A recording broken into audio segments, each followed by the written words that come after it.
So আইকিউর আমাদের যখন শুরু হয়েছিল তখন আমরা ভেবেছিলাম যে আমরা একটা টেকনোলজি প্ল্যাটফর্ম তৈরি করে আমরা ডিফারেন্ট এনজিওস বা গভর্নমেন্ট কর্পোরেটস ওদেরকে আমরা টেকনোলজিটা প্রোভাইড করব যাতে যারা হেলথ কেয়ার নিয়ে কাজ করছে, হেলথ কেয়ারে যারা অলরেডি কাজ করছে তাদেরকে তুমি টেকনোলজিক্যাল সাপোর্ট প্রোভাইড করবে। বেশ, অ্যান্ড মোস্টলি কমিউনিটিতে, কারণ হসপিটালে তো এইচআইএস রয়েছে, সেখানে টেকনোলজি রয়েছে, কিন্তু হসপিটালের বাইরে কোনো টেকনোলজি নেই। তো সেই জায়গাটাতে আমরা শুরু করি, আর সেখান থেকে নিয়ে করতে করতে আমরা দেখলাম যে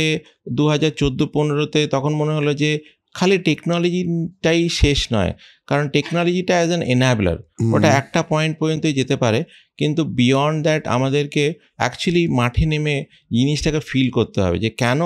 টেকনোলজিটা একটা পয়েন্টের পরে এগোতে পারছে না। তো তখন আমরা এই হেলথ কেয়ার ডেলিভারি মডেলটা নিয়ে এক্সপেরিমেন্টেশন শুরু করি,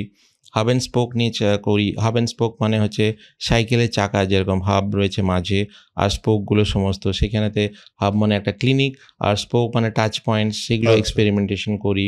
সেই সময় মনে আছে ইউনিভার্সিটি মিশিগানের একটা প্রজেক্ট আমরা করছিলাম,